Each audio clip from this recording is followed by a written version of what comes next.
헝가리 유람선 침몰 현장에 우리 구조대원들이 본격 투입됐습니다.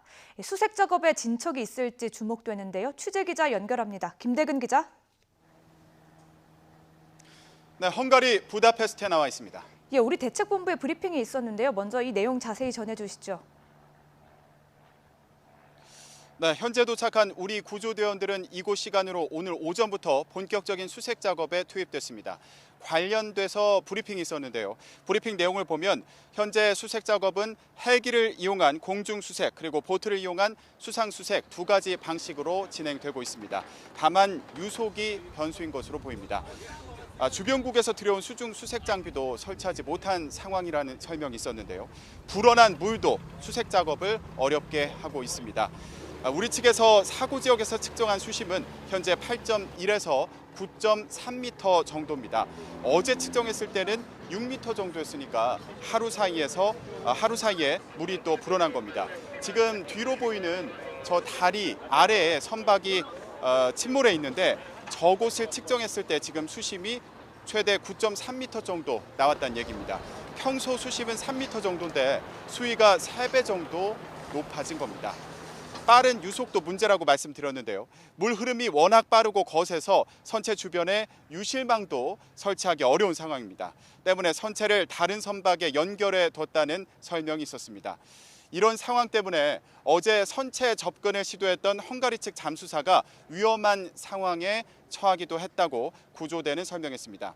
또 세월호 참사가 일어났던 맹골 수도와 비교한 설명도 있었는데요.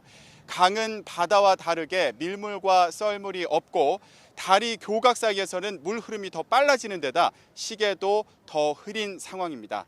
한마디로 맹골 수도보다 유속이 더 빠르다는 설명입니다.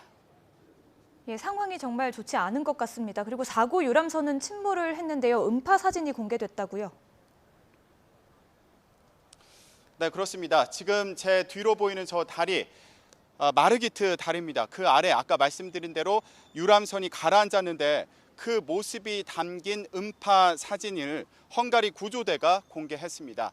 강바닥에 누운 채 옆으로 누워있는 그 모습을 볼 수 있었는데요. 또 이곳에 급파된 노르웨이 소속의 구조대에서 촬영한 사진도 우리 측에서 공개했습니다. 역시 옆으로 비스듬히 쓰러진 것으로 보이는 모습이 담겨 있었습니다. 현장에서 구조대원들은 선체에 접근할 수 있는지 강물 상태를 수시로 확인하고 있는데 선체 수색 작업에 진척이 있을지 주목됩니다. 예, 그리고 사고 수습을 지휘하고 있는 강경화 외교장관은 아직 현지에 머물고 있다고요? 네, 아직까지는 현장에 머물고 있습니다. 어제 이곳에 도착한 강경화 장관은 일정을 하루 연장했는데요. 이곳에 도착한 피해자 가족들을 만났습니다. 강 장관은 가족들이 SNS는 물론 현지에서도 난무하는 구조 현장에서 아무것도 제대로 안 되고 있다는 식의 떠도는 얘기에 갑갑해한다면서 우리 구조대 정부에 귀를 기울여 달라고 당부했습니다. 또 아직 입원 상태인 구조자도 만나서 면담한 뒤에 잠시 후에 출국할 예정입니다. 또 우리 측 대책본부에서는 현지에 있는 피해자 가족들에게 현재 진행 중인 이 수색 작업에 대해서 설명하는 시간을 가졌습니다. 또 희생자 7명의 신원이 모두 확인됐는데 오늘 가족들이 안치소를 방문했습니다.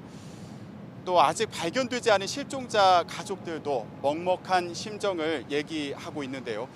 그동안 이렇게 유속이 빠르고 수위가 높아서 수색 작업이 쉽지 않았는데 지금 브리핑 내용을 보면 지금도 상황이 크게 변한 것 같지는 않습니다. 앞으로 수색 작업이 원활하게 진행될 수 있을지 지켜봐야겠습니다. 지금까지 헝가리 부다페스트에서 YTN 김대근입니다.